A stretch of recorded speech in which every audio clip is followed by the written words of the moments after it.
Alrighty, y'all. So we was looking for a stylus pen because for we this used to have a DS cup. because we had a bunch of them, and I was needing a pen for that DS. So Courtney said maybe there's one in the desk. So we start pulling the stuff out and look.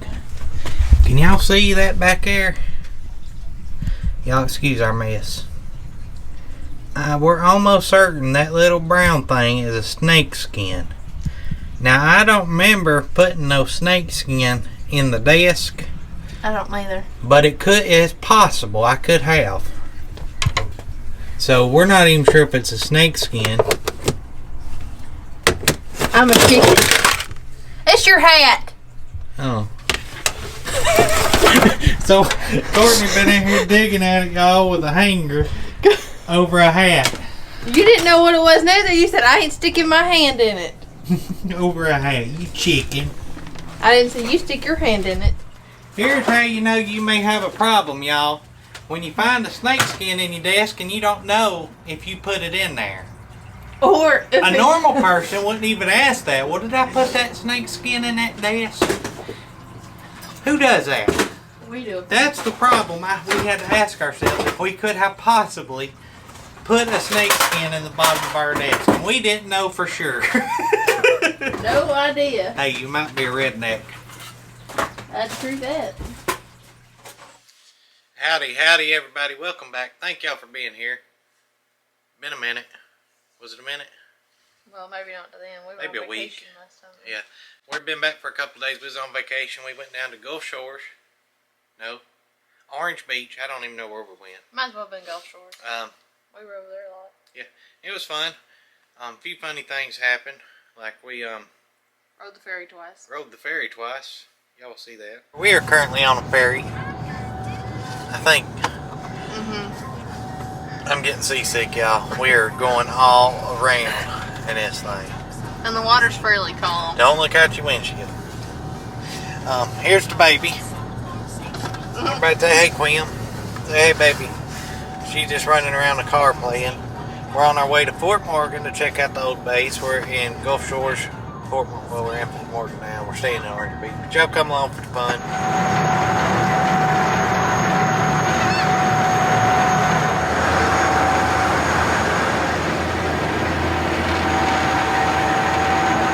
So funny thing, if y'all have ever been to Fort Morgan or Gulf Shores or Orange Beach, you would know by now that we didn't have to be on this ferry. I guess that would be poor trip planning. I read the website and it said to get on if you're the Dolphin Island ferry. But that's if you coming from Dolphin Island. We was coming from Gulf Shores. We literally passed right by Fort Morgan and got on the ferry. And it cost me $75. No. $65 for this boat ride for nothing. And like 2 hours of time. And a lot of seasick, a lot of motion sickness. For absolutely no reason. But we got a nice boat ride. There and back. And no wait, we literally got off the boat, stopped, went to the bathroom, did a loop-de-loop, got right back on the boat. Same place. Same parking spot, everything. So we will get to Fort Morgan before they close, I hope. Maybe. Literally an all-day event.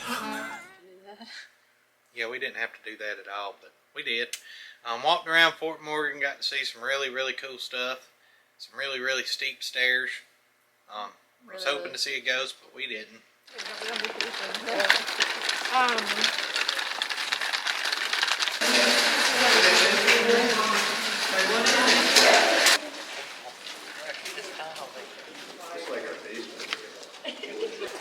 Just make holes.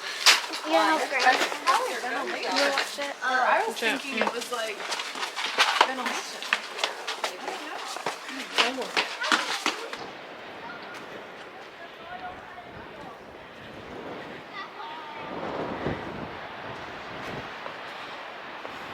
Went to the arcade a lot. Went to the beach. Went to the beach, went to the zoo. Twice. I was ready to come home. I missed work. Which brings me into today's video. Missing work. Which we come back to a mess, so we've been working to clean it up for 3 days. Yeah, we've been working our tails off, y'all. But it brings me to the thing of today's video, which is growth. Are we growing our store and business too fast? Are you scared to grow your business past a certain point? What's your goals? I got a comment I want to read to you here in a minute from Just Julie, which kind of brought this up. So let's jump into today's video. Y'all like the video, share the video, subscribe if you ain't already. Let's jump into it. Let's go. Alright y'all, so here's what we're doing now. We've got everything pretty well cleaned up. This is all Amazon stuff. Most of this is going to be probably Amazon. That's eBay for sure, but this stuff may be Amazon. We're in the process of setting up some shelving for Amazon, which is going to be from this door up to... Our people fixing the locks are here. We'll be right back. Alright y'all, lock's fixed. They fixed our front door. It's been broke for about since we moved in here. Like, it was real hard to unlock and lock, and then it kind of seized up. You couldn't get in or out, so we had to go through the back. Nonetheless, it's fixed. So what I was saying, we're going to make this little section right here Amazon with shelves in it. And the cool thing with Amazon, we're not doing FBA anymore. Their fees have gotten ridiculous. Super crazy. I'm not doing it. So I'm going to set it up just like our eBay inventory. Skew it and do merch fulfill on all of it. And then what we can, I want to keep it separated. You don't have to. I want to keep it separated, but if I have to, I can skew Amazon in with the eBay if we run out of room before we're ready to make the next step in growth. Because, I mean, we're running low on space already, and I don't want to rent another building yet, like right now, because I don't feel that the time is right. Just yet. So, which brings up the point of today's video. Just Julie left a comment, and let me pull it up and I'll read it to you. She says, she's been with the channel, the old channel too, for a while. She says, almost every step toward growth I take scares the crap out of me for a minute, and I have to keep going through that fear. I am starting to be terrified for you guys right now myself. You are growing so fast, it's amazing. Do you have any fear? So, should we read the whole comment or dissect it piece? We'll read the whole comment. Do you have any fear? I have noticed that it really takes big things to scare me now, and I just wonder if it's like that for y'all. Have y'all reached that place where no matter how big the deal is, you just do it without being scared? Or do you have that tingly, oh crap, what if this is a bad feeling? Just wondering. Have a fantastic trip. So, I only get those weird tingly, oh crap feelings when we drop a lot of money on the units. So, not that long ago, me and Courtney bought 3 units for $10,000. That's what bothered me. We bought a lot of units on and off film. Okay, I can only think of one unit that was a bad buy, and it was pretty recent. It was the rat unit. Was there something I could have did to avoid that? Not really, because the pictures looked amazing. I'm pretty sure they swept the floor. Plus, it was just a bad unit. We were just trying to fill the truck up too. It was just a bad unit, y'all.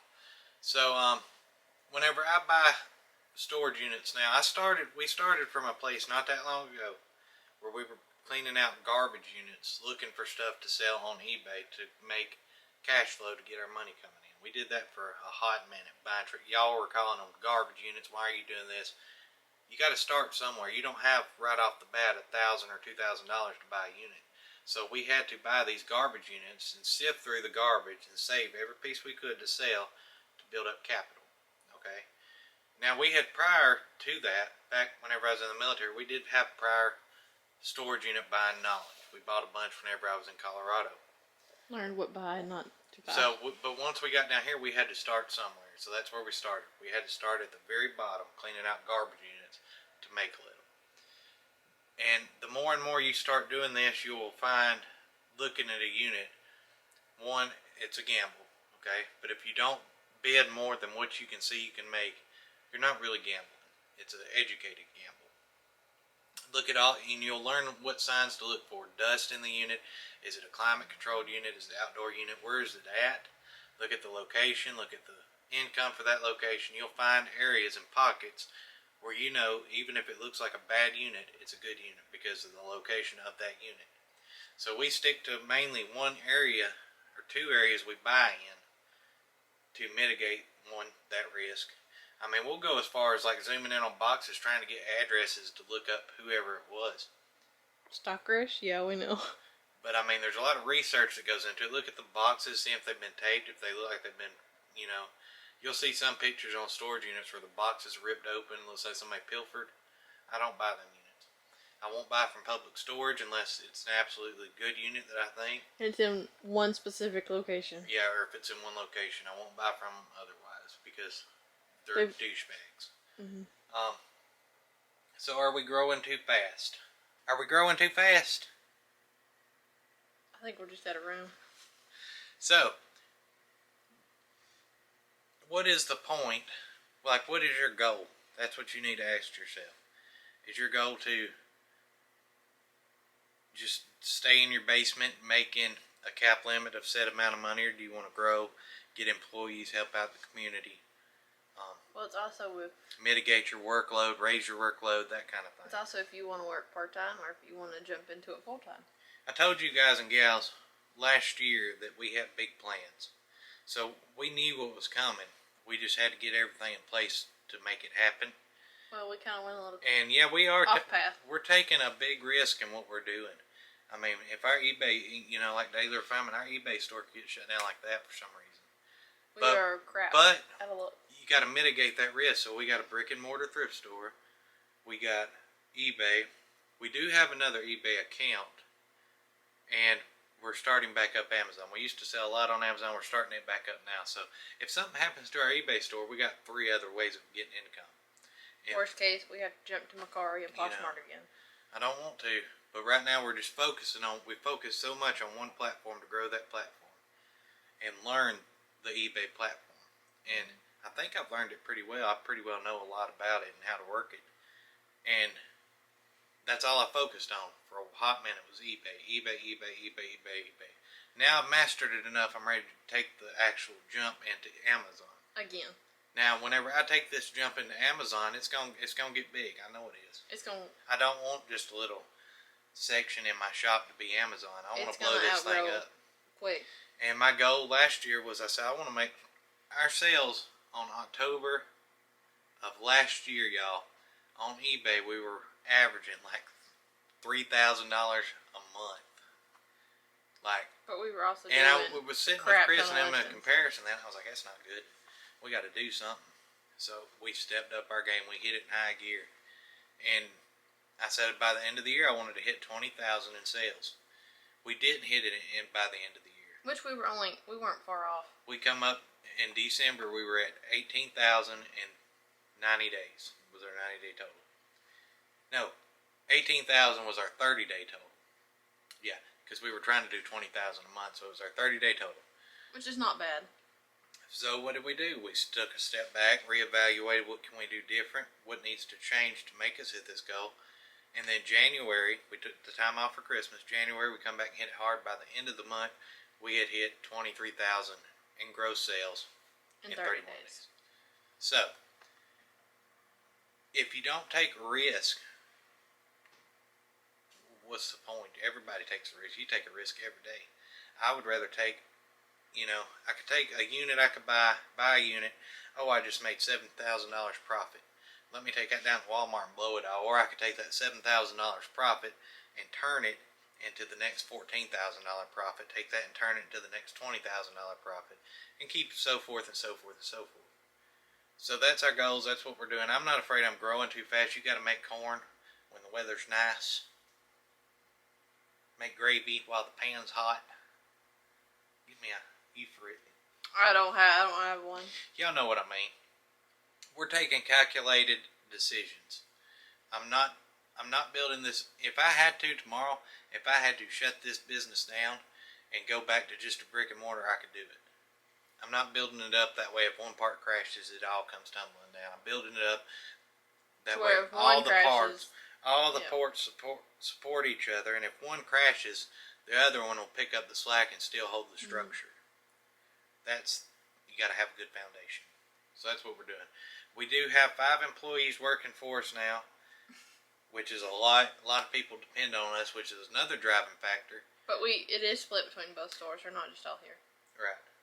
But it also helps us to grow. I mean, you can't, as one person, unless you're selling like super high-end sneakers or something, or cars, you can't grow a multi-million-dollar business, and that's what I'm trying to do. I would rather have a piece of a multi-million-dollar business that runs itself, even whenever I'm gone.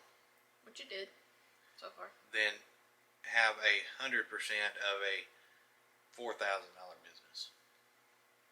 That's what I want. And that's what I'm going for. And it showed our growth this past time. We left for a week. I did not shut the eBay down. I didn't shut anything down. Everything stayed fully running, and everything was getting done while we were gone. So therefore, the business can run itself without me and Courtney being present. Could it be more efficient? 100%. Could it be better? 1,000%. But we're going to fix that. And I want it to be where me and Courtney, all we have to do in this business is oversee the entire puzzle and Buy the unit. Buy the units, buy the wholesale, buy the goods. Say, hey, this is where we want this. Make it happen, and it happens. You know, and that's our end goal. I want to work 2 hours a day, maybe. Some days I may have to work all day going to get units, but other days, come in, check up on everything, and deuces. I'm out, and it still runs. We're just trying to clean it up right now. Self-sustaining business. That's what we're doing. Does a large purchase scare me? Not a chance. It does. Scares Courtney. I can go in and drop 20 grand if I have it on a good purchase, and I'm fine with it. Like, cause I know I'm gonna make it. But I'm thinking that 20 grand, how many more I could buy to make up for your one? So is my make calculated decisions. Use your instincts. Use your knowledge that you've learned from watching other YouTubers or your just experience. And as long as you make a calculated decision. Now, if you see a unit and there's a gun case or a safe in the back of it, don't pay 20 grand because you have no clue what's in that thing. They could be both. You are going to lose your butt. That's what people pay the most. Now, will I gamble sometimes? Heck yeah, I will. If I see something and all the signs are pointing to this is in there, I'm going to pay for it. Like that save. No, but I'm not going to gamble enough to where it hurts my business. Right. Will I take $1,000 loss on something? If I'm willing to lose every bit I put into this with the truck, you know, us going to get it, everything. Can I afford to lose this if there's nothing in there? That's how I make that decision. And sometimes it pays off. And sometimes if it's cheap enough, we just buy a crappy looking one just to fill the truck. Right. So you will see that happen too, because if we buy a unit out where we're going, it's 3 hours away. That's usually about how far we travel. About 3 hours there, 3 hours back. So if we got a 26-foot truck and the unit's a 10 by 10, I will pick up 2 or 3 more 10 by 10s and cram the truck. That may not, I wouldn't buy usually just to fill, because I'm already there. I've already got the truck. I've already got the expense. So let's buy these units and I'll sell it in the thrift store or sift through it. Maybe find some gold. Maybe find some stuff online and it's worked out. So. Oh, that's one of the reasons why we got the rat unit was to fill the truck. If you're wanting to grow, if you're wanting to expand, if you're wanting to do whatever you're wanting to do, if you don't want to grow, then you don't have to. But the more you do it, the more experience you got, you won't be as scared because you know the markets, you know what sells, you know what you can do with the stuff. And I have learned a lot about moving the merchandise. That's a big thing. Being able, because you can go buy $100,000 worth of goods, but if you can't sell them, what good is it? That's true. Like, I got a buttload. I probably, no kidding, I got $100,000 worth of party supplies right now. Or costumes. But if you don't have a way to move them, what good is it? So we've learned a way to move them. That's what we're doing. We're moving them. So slowly but surely. Yeah. Anyhow, we got to get this Amazon stuff set up. We got to move some stuff over to the other store. The next video is going to contain 5 or 10 things I wished I knew before I opened my thrift store, because I think that would be a good video. If some of y'all are wanting to open a thrift store, what would we have done differently and what all goes into it. So that'll be a good one. So just, Julie, go with your gut. Go with the instincts. If you know for a fact, if you're going to buy a Gaylord of DVDs and there's 1,000 DVDs in it and it's $500 and you know you can make $2,000, don't second guess yourself. Go buy it and make that money. Anyhow, y'all like the video. Love y'all. We gone. See y'all.